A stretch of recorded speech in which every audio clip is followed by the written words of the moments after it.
तो अगर आप 12th में प्रिपरेशन स्टार्ट करते हो तो थोड़ा सा मतलब टफ तो होता है, लेकिन इम्पॉसिबल नहीं है। तो मेरे हिसाब से बोर्ड बिल्कुल भी मैटर नहीं करता। मैं तो कहता हूँ कि बोर्ड बिल्कुल भी जो है मैटर नहीं करता। तो कंसिस्टेंटली अगर आप 4 to 6 आवर्स अगर 2 years तक आप पढ़ते हैं तो वो मोर देन इनफ है। मतलब तो अगर आप 11th के बिल्कुल स्टार्टिंग से भी करते हैं और 2 साल आप पूरे सिस्टमेटिक तरीके से करते हैं तो नीट के लिए मुझे नहीं लगता कि आपको बहुत अर्ली स्टार्ट करने की रिक्वायरमेंट।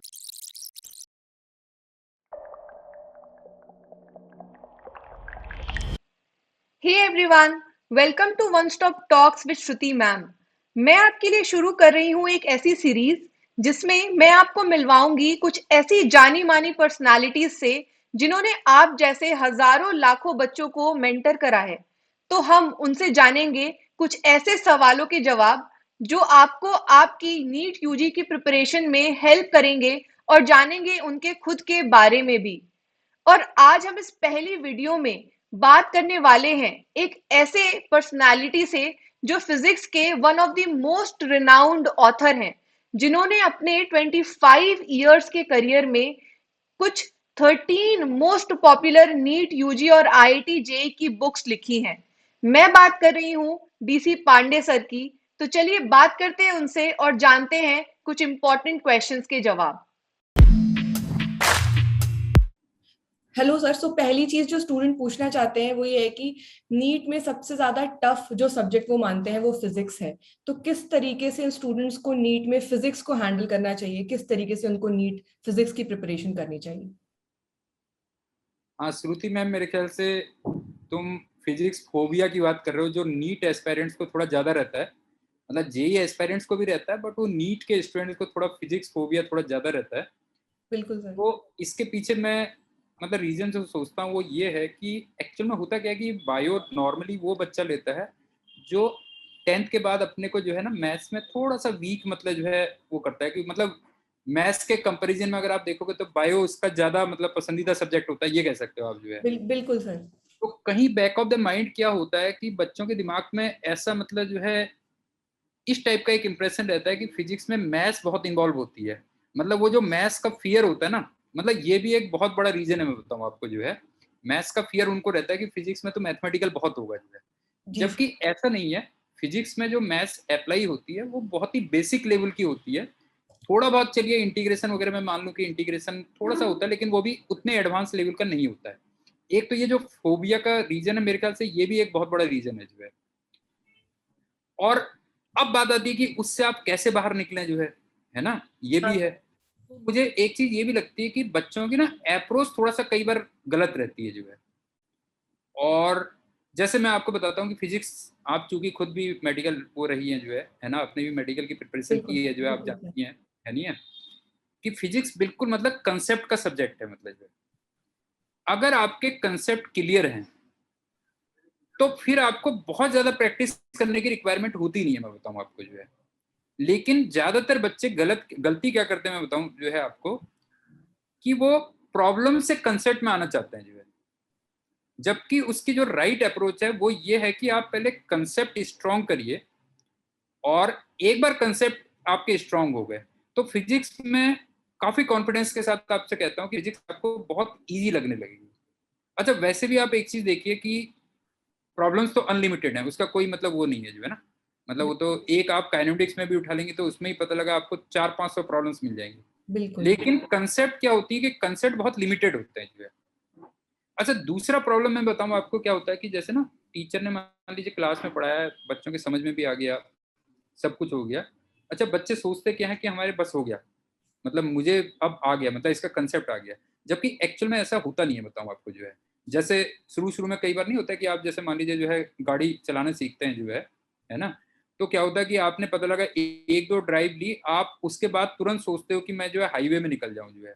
मतलब आप बड़े एक्साइटेड होते हो, मतलब बहुत एक्साइटेड होते हो कि मैं हाईवे में निकल जाऊं, रोड में निकल जाऊं जो है।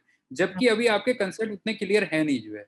तो फिजिक्स में भी बच्चे काफी हद तक गलती ये करते हैं कि थोड़ा सा उन्होंने पढ़ा, क्लास में पढ़ाया, अब वो उस चीज को छोड़ करके क्या करते हैं कि वो सीधे प्रॉब्लम्स में जंप करना शुरू कर देते हैं जो है। जबकि उन्होंने फिजिक्स को अभी इम्बाइब किया ही नहीं है। मतलब फिजिक्स को आप पहले इम्बाइब करिए, और जब आपको लगता है कि हाँ नहीं, अब मेरे बिल्कुल लूसिड मतलब क्लियर है, मतलब सारे कंसेप्ट क्लियर है, देन आप प्रॉब्लम्स में जंप करिए जो है। और वैसे मैं एक बात बताऊं कि जो भी सीनियर टीचर होते हैं जहाँ भी आप पढ़ेंगे जो है ना, उनके नोट्स में ही मतलब जो है इतनी लॉजिकल प्रॉब्लम्स होती हैं कि आप पहले उनको क्लियर कर लीजिए, तो बाकी जो लॉजिकल और रेलेवेंट प्रॉब्लम्स हैं मैं काफ़ी हद तक कह सकता हूँ कि वो आपकी क्लियर हो जाएंगी। मतलब नटसल में मैं आपसे कह रहा हूँ कि एक तो आपके दिमाग में जो है जो मैथ्स का फोबिया रहता है, उसकी वजह से शायद आपको फिजिक्स से डर लगता है। तो फिजिक्स में उतनी ज़्यादा मैथ्स अप्लाई नहीं होती है, स्पेशली नीट के अगर क्वेश्चन हम देखें तो उतनी ज़्यादा नहीं अप्लाई होती है। और पहले आप कंसेप्ट को बहुत स्ट्रॉन्ग करिए, और जब आप बहुत कॉन्फिडेंट होते हैं तभी आप प्रॉब्लम्स में स्विच करिए। प्रॉब्लम के थ्रू आप कंसेप्ट लर्न करने की ट्राई मत करिए, मेरा ये। बिल्कुल सर, आई थिंक इससे बच्चों को काफी क्लैरिटी मिलेगी, क्योंकि मेरे पास भी जो बच्चे पूछने के लिए आते हैं कि फिजिक्स कैसे प्रिपेयर करें, तो उनका पहला क्वेश्चन ये होता है कि मैम कौन सी बुक से सॉल्व करें क्वेश्चंस, आप बुक बताइए जिससे सॉल्व कर सके। वो ये कभी नहीं पूछते कि मैम किस बुक से हाँ, कॉन्सेप्ट क्लियर करें। Exactly exactly exactly. ठीक है सर, मैं समझ गई। तो सर नेक्स्ट एक बहुत बड़ा क्वेश्चन जो स्टूडेंट्स पूछते हैं कि किस एज में हम प्रिपरेशन स्टार्ट करें नीट के, मेरे लिए राइट एज क्या है? क्या वो मुझे क्लास 8 से ही शुरू कर देनी चाहिए, या 10th से करनी चाहिए, या क्लास 11th में आने के बाद ही मुझे प्रिपरेशन स्टार्ट करनी चाहिए? तो सर आपके अकॉर्डिंग एक राइट एज क्या है बच्चों की प्रिपरेशन स्टार्ट करने की? हाँ, ये आपका एक्चुअल में बड़ा जेन्युइन डाउट है, और मेरे पास भी कई बार बच्चे आते हैं, इस टाइप के काफ़ी बच्चे आते हैं जो है। तो मैं आपको बताऊं कि जैसे ना जेई की अगर मैं बात करूं, तो जेई में मैं भी कई बार जो है बच्चों को रिकमेंड करता हूं कि आप थोड़ा सा अर्ली स्टार्ट कर लीजिए, मतलब 11 से थोड़ा सा अर्ली स्टार्ट कर लीजिए, क्योंकि जेई का जो एडवांस का पेपर होता है जी वो सर। वाकई में बहुत टफ होता है, बहुत टफ होता है, मतलब जो है बिल्कुल उस बिल्कुल। लेवल को अटेन करने के लिए कई बार 2 इयर्स का जो टाइम होता है वो थोड़ा सा कम पड़ जाता है जो है। ओके। लेकिन नीट का आपने देखा होगा, नीट में क्वेश्चंस उतने टफ नहीं आते हैं जो है, नहीं मतलब सर, एडवांस लेवल के बिल्कुल भी नहीं आते जो बिल्कुल है बिल्कुल ना। सर। उसमें उसमें आपको प्रैक्टिस ज्यादा रिक्वायर होती है। तो अगर आप 11th के बिल्कुल स्टार्टिंग से भी करते हैं और 2 साल आप पूरे सिस्टमेटिक तरीके से करते हैं, तो नीट के लिए मुझे नहीं लगता है कि आपको बहुत अर्ली स्टार्ट करने की रिक्वायरमेंट है। जेई वाले बच्चों को मैं जरूर कहता हूँ कि आप थोड़ा सा अगर पॉसिबल हो तो थोड़ा अर्ली स्टार्ट कर दो। लेकिन नीट में चूंकि उस लेवल तक आप नहीं जाते हो क्वेश्चंस के, तो वो 2 साल में आराम से अचीव हो सकता है। लेकिन हाँ, ये जरूर है कि 10th जैसे ही हुआ, 10th के बोर्ड जैसे ही आपके कंप्लीट हुए, उसके बाद फिर आप एक भी दिन वेस्ट मत करिए जो है। मतलब आपको कहाँ पे एडमिशन लेना है, क्या एडमिशन लेना है, वो होमवर्क आप पहले कर लीजिए। अच्छा, बिल्कुल पेरेंट्स कई बार क्या करते हैं कि वो पता लगा जब 10th हो गया फिर रिजल्ट का वेट कर रहे हैं, और उसके बाद होमवर्क स्टार्ट करते हैं, उसी में पता लगा 3-4 महीने निकल जाते हैं उनके लिए। बिल्कुल। तो जैसे ही आपका 10th का बोर्ड कंप्लीट हो, आप प्रिपरेशन स्टार्ट करें।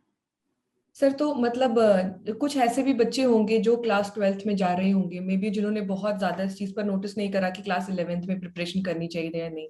तो सर फिर जो 12th में चले गए उनको क्या करना चाहिए? उनके पास तो 1 साल का ही टाइम बचा है। उसमें हाँ, वैसे मैं थोड़ा सा ये कहूंगा कि ये बस ये कि मतलब आप ये कह रही हैं कि अगर मान लो 11th आपसे मिस हो गया, आप 11th से प्रिपरेशन हाँ स्टार्ट नहीं कर पाए, बिल्कुल सर। और 12th में मैं सोचता हूँ कि अब मैं प्रिपरेशन स्टार्ट करूँ, तो देखिए इम्पॉसिबल तो कुछ भी नहीं है, क्या मतलब कि कोई भी चीज़ इम्पॉसिबल नहीं है। लेकिन हाँ, मार्केट में जितना कंपटीशन है, क्योंकि कई बच्चे ज़्यादातर 80% स्टूडेंट्स तो देखिए 11th से कर ही रहे हैं, तो अगर आप 12th में प्रिपरेशन स्टार्ट करते हो तो थोड़ा सा मतलब टफ तो होता है, लेकिन इम्पॉसिबल नहीं है। जी सर। तो मैं तो ये कहता हूँ कि आप बेस्ट अपना ट्राई करिए, लेकिन थोड़ा सा मेंटली प्रिपेयर भी रहिए कि अगर मेरे को, चूंकि मैं 1 साल लेट हो चुका हूँ, जी सर। इनकेस अगर इस साल नहीं भी हुआ मान लीजिए, तो मैं हम्म। कोई बात नहीं, 1 साल ड्रॉप लेके जो है नेक्स्ट ईयर निकाल लूंगा। क्योंकि 1 साल में थोड़ा सा करना थोड़ा सा टफ होता है, मैं बताऊँ आपको, क्योंकि उधर पे फिर बोर्ड का प्रेशर भी आना शुरू हो जाता है। हाँ आप सर। ना इफेक्टिवली आपको 12 मंथ्स भी नहीं मिलते जो है, हाँ इफेक्टिवली आपको प्रिपरेशन के 8 to 9 मंथ्स मिलते हैं जो है। बिल्कुल सर। तो इम्पॉसिबल नहीं है, डिफिकल्ट है, आप पूरा अपना 100% दीजिए, लेकिन मेंटली प्रिपेयर रहिए कि अगर नहीं भी होता है तो कोई बात नहीं, मैं 1 साल ड्रॉप लेके अगले साल कर लूंगा, मतलब डी तक पहुंच के मैं गोल करके आऊंगा फिर, मतलब अगर वहां तक पहुंचा तो गोल करके आऊंगा। तो सर ये बात तो आपने बिल्कुल सही कही कि ज्यादा टाइम हमारे पास क्लास 11th में होता है, क्योंकि हाँ हमारा जी, कोई बोर्ड का प्रेशर नहीं होता। 1 साल का पूरा एक ड्यूरेशन हाँ मिलता है जहां आप अपने बेसिक्स क्लियर कर सकते हो 11th के। तो 12th में आप फिर अपनी पेस भी बढ़ा देते हो प्रिपरेशन हाँ की, हाँ हाँ। और जल्दी आप 6 महीने 6-7 महीने में ट्राई करते हो कवर करने का। बट सर और मतलब 11th में भी, आई। लेकिन मैंने 11th में भी मैंने, सॉरी आपको हाँ रुकिए, हाँ सर, नहीं सर बताइए। 11th में भी, लेकिन मैं आपसे कह रहा हूँ कि 11th में भी आप फिर टाइम मिस मत करिएगा। जैसे ही 10th का बोर्ड होता है, जिस दिन लास्ट पेपर है जी उसके सर। अगले दिन आप प्रिपरेशन स्टार्ट कर दीजिए, तो 2 साल का इनफ टाइम होता है, सफिशिएंट है। सर तो आपको मतलब क्या ऐसा लगता है कि जो टॉपर्स होते हैं, अभी तो मतलब लास्ट ईयर हमने देखा कि बच्चों ने 720 में 720 मार्क्स लेकर आए हैं नीट में, मतलब ऐसा पहली बार हुआ कि कंप्लीट मतलब 100% पे बच्चे आए हैं। और आई होप कि इस बार और ज्यादा कंपटीशन होगा, पेपर का पैटर्न भी चेंज हो गया है, मे बी लास्ट टाइम 2 बच्चे लेकर आए थे, इस बार 10 बच्चे लेकर आएंगे। तो सर उनकी क्या स्ट्रैटेजी होती है, वो टॉपर्स की क्या स्ट्रैटेजी होती है प्रिपरेशन हाँ, की? देखिए, टॉपर्स को आप भी मतलब फॉलो करती होंगी, कई बार आपने इंटरव्यूज भी लिए होंगे। इतना तो देखिए बेसिक है कि वो हार्ड वर्किंग तो होते ही हैं। पीसीबी में उनका आईक्यू लेवल थोड़ा सा बेटर होता है, मतलब गॉड गिफ्टेड भी होता है, कह लीजिए आप, ये चीज भी होती है। हाँ सर। सिस्टमेटिक बहुत होते हैं। और कोई क्लास, मतलब मैंने जो ऑब्जर्व किया, जो इस लेवल पे पहुंचते हैं, कोई क्लास मिस नहीं करते। अपने टीचर्स पे उनको 100% फेथ होता है जो है। जी सर। और एक चीज मैं और कहूंगा कि एक्चुअल में क्या होता है कि जो भी टीचर्स हैं, कई बार क्या होता है ना कि वो भी 100% मतलब जो है क्लास में नहीं पढ़ाते। जैसे आपने भी देखा होगा, मान लीजिए आपने फिजिक्स पढ़ी होगी या केमिस्ट्री पढ़ी होगी या बायोलॉजी पढ़ी होगी, तो टीचर भी कई बार क्या होता है कि 95 to 96% कवर करते हैं, मतलब जो है हाँ तीन सर। चार परसेंट कई बार मिस हो जाता है उनसे, 3-4% मिस हो जाता है जो है। तो मैं तो ये कहूंगा कि आप क्या करिए, सिलेबस अपने सामने रखिए, और इन केस अगर टीचर से मिस भी हो गया कोई चीज, बिल्कुल। तो वो सिलेबस देख करके, ऐसा नहीं कि आप उन पर डिपेंडेंट हो गए, बिल्कुल टीचर पे डिपेंडेंट हो गए।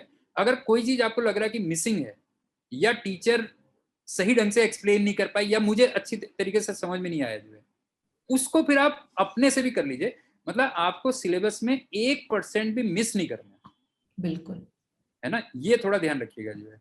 बिल्कुल सर, मतलब ये तो मैंने भी देखा है कि जो बच्चे सिंसियर होते हैं, एक टाइम टेबल फॉलो कर रहे हैं और सेल्फ स्टडी पे जो फोकस कर रहे हैं, क्योंकि टीचर तो सर एक लिमिटेड टाइम के लिए ही आपको पढ़ा रहा है एक पर्टिकुलर टॉपिक, तो वो कुछ ना कुछ तो मिस कर ही सकता है। हाँ बट हाँ। आपको वो खुद से एक बार सेल्फ स्टडी में अगर ज्यादा आप इन्वॉल्व हैं तो आप ज्यादा अच्छे से परफॉर्म करते हैं।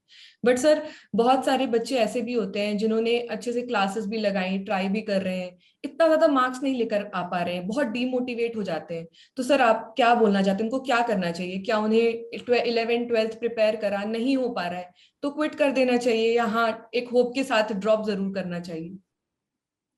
इसमें वैसे मैं एक बात बताऊं, मतलब जैसे ना, जो भी टीचर आपको पढ़ा रहे हैं जो है, मतलब जी इसमें तो मेरा ये रहता है कि जो भी टीचर आपको पढ़ा रहे हैं, उनको हर स्टूडेंट के बारे में मतलब बिल्कुल सही मालूम होता है कि इसका लेवल क्या है। जी। मतलब ये 2 साल में निकाल पाएगा, या 2 साल में अगर नहीं निकाल पाएगा, तो क्या ये 1 साल ड्रॉप लेके निकाल सकता है?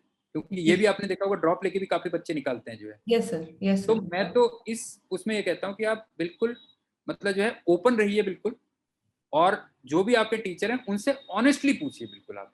क्योंकि जी। हम तो क्या होता है ना, कई बार हम अपने को बहुत ओवर एस्टिमेट करते हैं।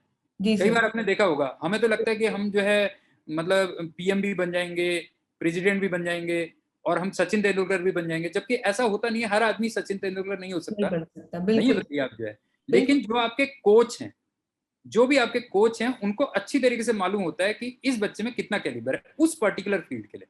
मतलब एक पर्टिकुलर फील्ड में अगर आपका कैलिबर नहीं है, तो इसका ये मतलब नहीं है कि आप लाइफ में फेल है, मतलब जो है आपका बिल्कुल। हो सकता है किसी दूसरे फील्ड में बहुत अच्छा वो हो।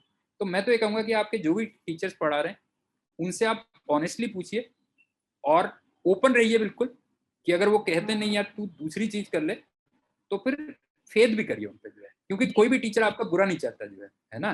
जब जी आप सर, उससे इतना बिल्कुल। ओपनली पूछेंगे, तो वो बिल्कुल सही आपको राय देंगे जो है।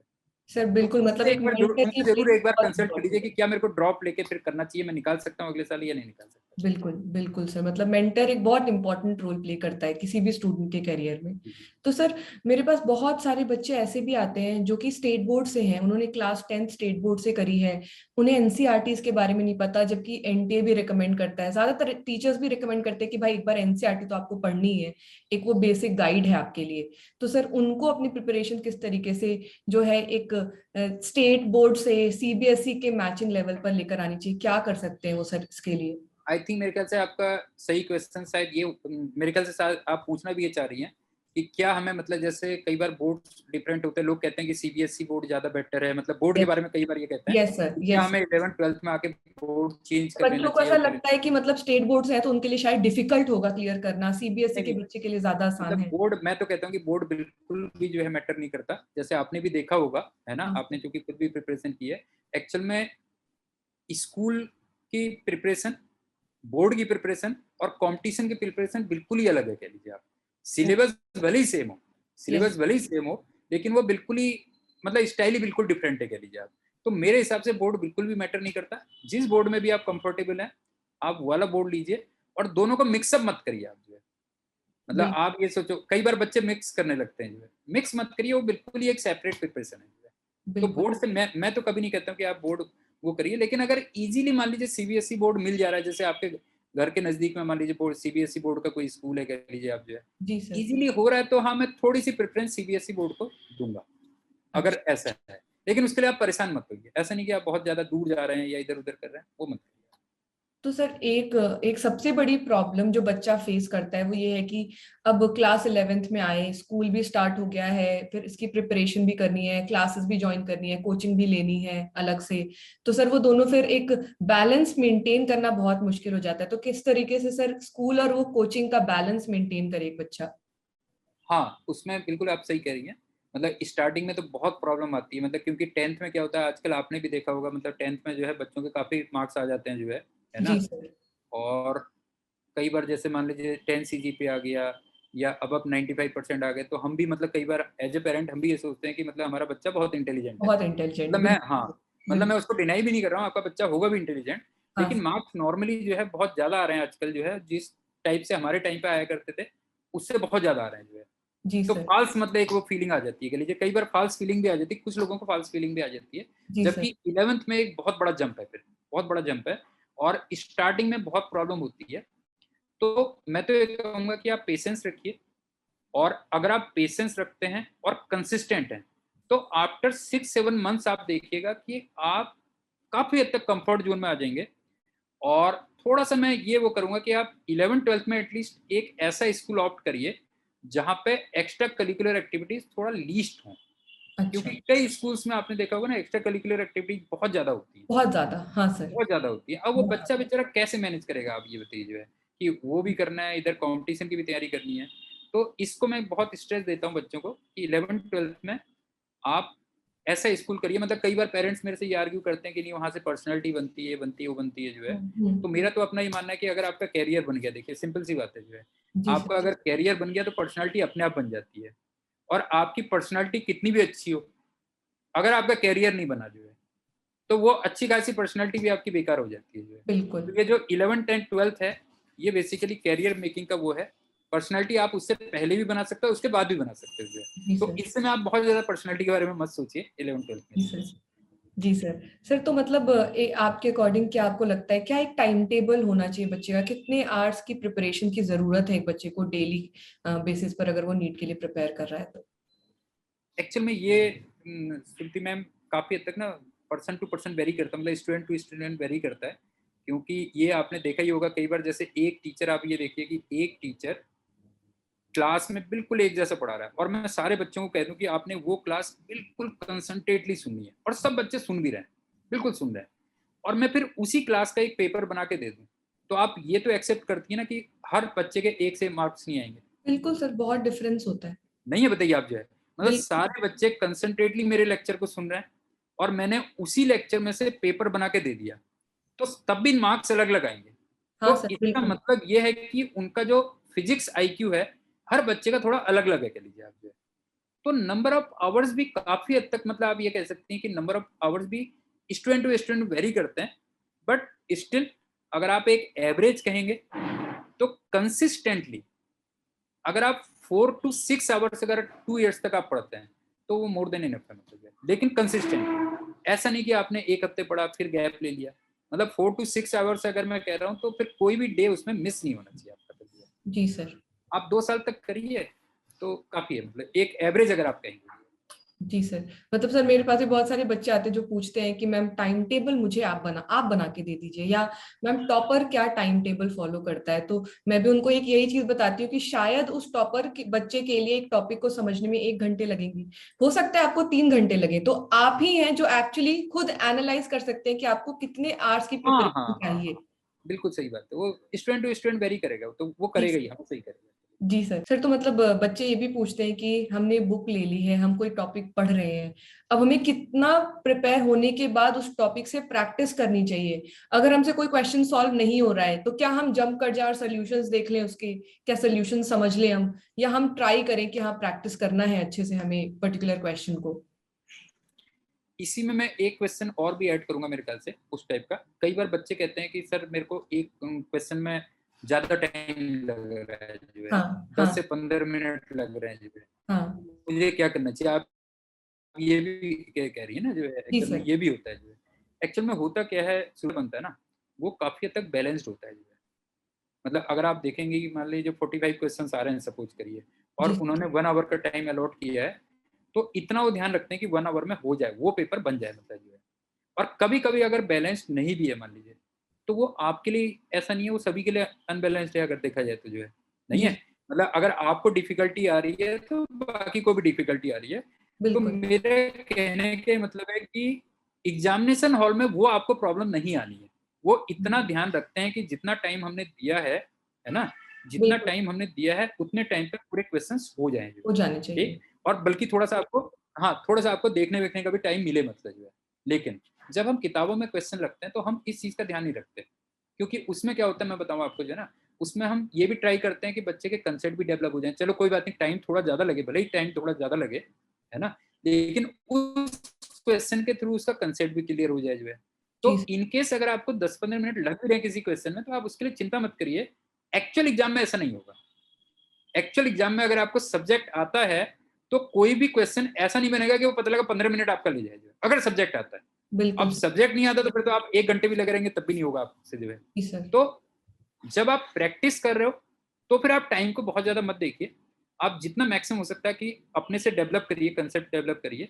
बिल्कुल सर। एक्चुअल एग्जाम में प्रॉब्लम नहीं आने वाली जी सर। आपको। सर तो मतलब अभी इस बार सॉल्यूशन मतलब लास्ट वो, हाँ सर। सॉल्यूशन लास्ट वो रखिए, लास्ट वो ओके रखिए। Okay sir. ओके। तो सर मतलब इस बार नीट का पैटर्न भी चेंज हो गया है। आपने देखा होगा कि बच्चे और ज्यादा पैनिक हाँ कर गए कि अब तो टाइम मैनेज करना और मुश्किल है। पहले ही पूरा पेपर सॉल्व नहीं होता था, अब मुझे 20 क्वेश्चंस एक्स्ट्रा पढ़ने हैं, एक्स्ट्रा 20 क्वेश्चन समझने हैं, और फिर चूज करना है कि मैं कैसे सॉल्व करूं क्वेश्चंस को और एक्स्ट्रा। तो सर ये टाइम मैनेजमेंट के लिए आप क्या एडवाइस करना चाहेंगे बच्चों को। मतलब आप काफी हद तक ये कह सकते हैं कि जैसे मतलब जो है, जो पैटर्न चेंज हुआ है ना, उसका क्या इम्पैक्ट आएगा, मतलब बच्चों के इम्पैक्ट क्या होगा, जी मतलब काफी हद तक ये आप कह सकती हैं। जी तो सर। वैसे बहुत ज्यादा फर्क नहीं पड़ेगा। देखिए जैसे इस बार ना जेई में भी यही किया था काफी हद तक, अगर आप देखेंगी तो वहां जी भी बच्चों को चॉइस दी गई थी, है ना, बच्चों हम्म। को चॉइस दी गई थी। और पैटर्न से देखिए बहुत ज्यादा फर्क भी नहीं पड़ता। मैं जी आपको सर। जैसे एक एग्जांपल देता हूँ। आप एक चीज देखो, जैसे आपने जगह जगह के ना अलग अलग उसमें फॉर्म भरे होंगे। कई बार आप बैंक में आपने फॉर्म भरे होंगे, जी सर। या आपने किसी पोस्ट के लिए आपने फॉर्म भरे होंगे, या आधार कार्ड के लिए फॉर्म भरे होंगे जो है। तो उसमें क्या होता है कि कई बार आपसे पूछता है कि आपका नाम क्या है, आपके फादर का नाम क्या है, मदर का नाम क्या है। और उसमें कई बार आपने देखा होगा ना कि कुछ लोग क्या करते हैं, फर्स्ट नेम पहले, मिडिल नेम बीच में, और लास्ट नेम बाद में रखते हैं। जी और सर। कुछ लोग सरनेम पहले कर देते हैं, फिर मिडिल नेम, फिर लास्ट नेम, ऐसे कर देते हैं। जी सर। नहीं, ये मतलब हाँ बिल्कुल। अगर आपको नाम मालूम है, नहीं है, आप एक चीज देखिए, अगर आपको नाम मालूम है तो उससे क्या फर्क पड़ता है कि पैटर्न क्या रखा है उन्होंने जो है। तो जी सर। एग्जैक्टली वहां पे भी होता है, एग्जामिनेशन हॉल में भी आता है कि अगर आपको सब्जेक्ट आता है तो फिर कोई फर्क नहीं पड़ता कि पैटर्न कैसा हो रहा है जो है। जैसे इस बार मैंने जेई के बच्चों को भी देखा, जेई में भी काफी हद तक हुई था। सेक्शन 2 में उनके इंटीजर टाइप के थे, हाँ और सर। उसमें उनको चॉइस दी गई थी जो है। लेकिन किसी बच्चे को कोई डिफिकल्टी नहीं आई उसमें। अच्छा। तो नीट में भी कोई परेशानी नहीं आनी है उसमें, आप वो मत करिए बिल्कुल भी। फिर तो और बच्चा सब्जेक्ट आता है तो पैटर्न कुछ भी हो, जी है सर। ना। हाँ सर। सर तो मतलब बच्चा जो प्रैक्टिस कर रहा है तो वो पूछता है कि मैम कितने टेस्ट मैं दूं, क्या मुझे बहुत सारे टेस्ट देने चाहिए, क्या अगर मैं बहुत सारे टेस्ट दे रहा हूँ तो उससे मेरी स्पीड, मेरी एक्यूरेसी बेटर होगी। सर तो मतलब आपको क्या लगता है कि क्या प्रैक्टिस बहुत ज्यादा मैटर करती नहीं, है। ये बहुत गलत नोशन है, बहुत ही गलत नोशन है। मैं तो बहुत ज्यादा टेस्ट के, सही बताऊं आपके, बिल्कुल भी फेवर में नहीं रहता हूँ। जब आप देखिए, आप स्टडी कर रहे हैं जिसमें आप ना सब्जेक्ट सीख रहे हैं जो है ना, जिसमें आप सब्जेक्ट लर्न कर रहे हैं, तो उसमें अप्रोप्रिएट जो फ्रीक्वेंसी है, आप मंथ में एक बार टेस्ट लीजिए, बस हो गया। केवल मंथ में एक बार जो है टेस्ट लीजिए।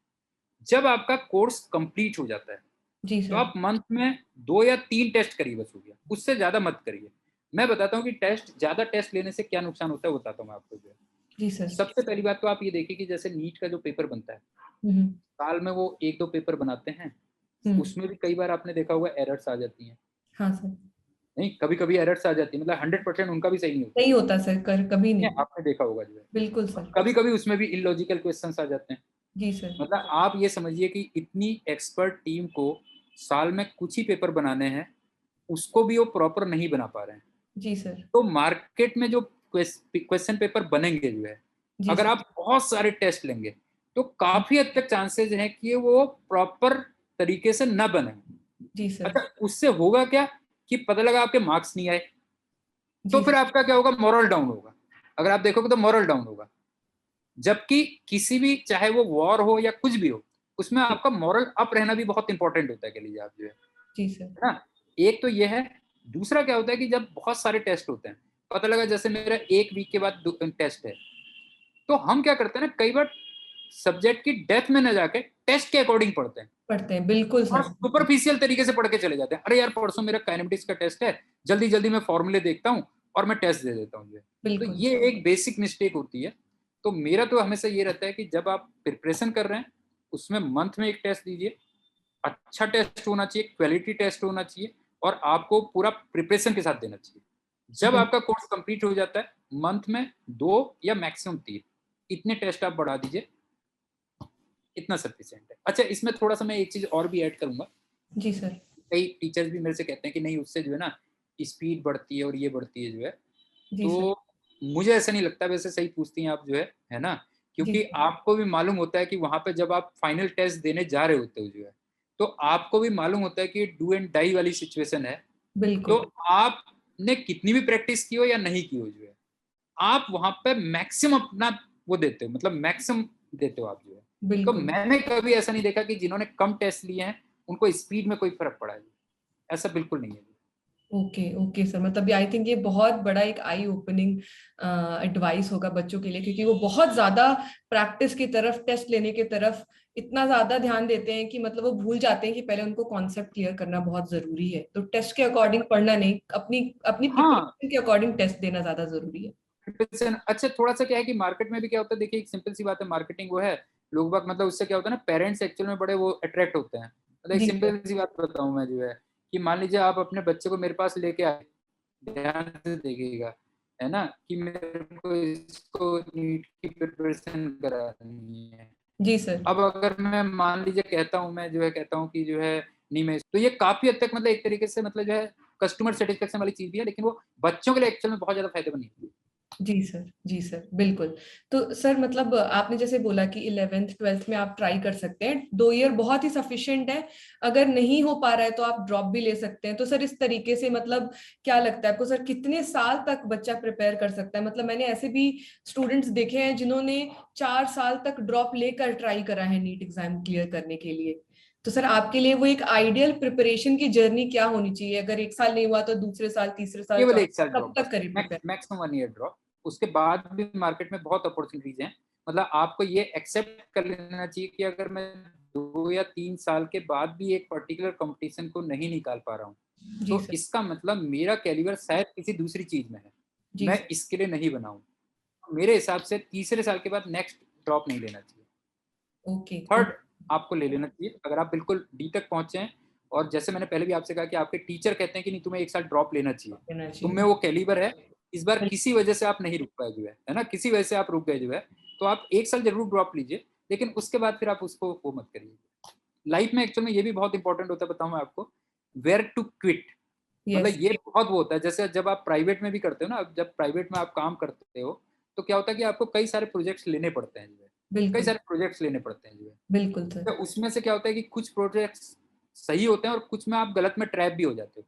बिल्कुल। कभी-कभी आप गलत में ट्रैप भी हो जाते हो जो है। बिल्कुल तो सर। आपको कहाँ पे क्विट करना है जो है, वो डिसीज़न भी आपको लाइफ में आना चाहिए कि मेरे को यार ये मैंने गलत डिसीज़न ले लिया। क्विट करके बेटर ये है कि मैं दूसरे उस पे अपनी एनर्जी लगाऊँ। तो 3 जी। इयर्स सफिशिएंट है। जी सर। सर अब ऐसा भी होता है सर कि मतलब बच्चे ने एग्जाम क्लियर कर लिया, पहली बार बहुत अच्छी रैंक नहीं आई है, तो सर मतलब अच्छा कॉलेज जो मुझे चाहिए अपनी चॉइस का, ज्यादातर बच्चे जैसे टॉप का जो हमारा कॉलेज है एम्स वो ट्राई करते हैं, तो सर मतलब क्या करना चाहिए उस केस में, अगर 11th 12th के बाद बच्चे ने क्लियर कर लिया है, रैंक इतनी अच्छी नहीं आई, कॉलेज नहीं मिला, क्या उसको ड्रॉप करना चाहिए, उसको अपनी रैंक इंप्रूव करनी चाहिए नेक्स्ट ईयर, या फिर सर उसको एक मतलब सेटिस्फैक्शन के साथ कि हाँ मुझे जो मिल रहा है वही मेरे लिए ठीक है और ज्वाइन कर लेना चाहिए? हम्म, जैसे आपने वही कहा कि आप उन स्टूडेंट्स की बात कर रहे हैं जो थोड़ा सा मार्जिन से जो है, आप उन स्टूडेंट्स की बात बिल्कुल। कर रहे हैं जो थोड़े से मार्जिन से उतना बढ़िया कॉलेज नहीं ले पाए, हाँ है ना, सर। बढ़िया कॉलेज नहीं ले पाए। और हाँ मेरे ख्याल से कई बार बच्चे ये भी मेरे से पूछते हैं, ये क्वेश्चन भी पूछते हैं कि सर हमारे मतलब जो है अगर मैं ड्रॉप लेता हूँ तो मेरे कितने चांसेज हैं जी अगले सर। साल, मतलब जो है इम्प्रूव करने के कितने चांस हैं जो जी है ना, सर। कितने चांसेस हैं। तो मैंने जो प्रैक्टिकली देखा है, देखिए मैं बताऊँ आपको जो है कि करीब 60 to 70%, to very frank 60 to 70% students का जो ड्रॉप ईयर में मतलब परफॉर्मेंस होती है वो मोरलेस मतलब करीब करीब जो है वही रहती है। जी सही सर। बताऊँ मैं आपको, बहुत ज़्यादा इंप्रूवमेंट नहीं होता है जो है। जी सर। 20 to 30% स्टूडेंट्स होते हैं जो बहुत बढ़िया जंप लेते हैं, जी बहुत अच्छा जंप लेते हैं जो है।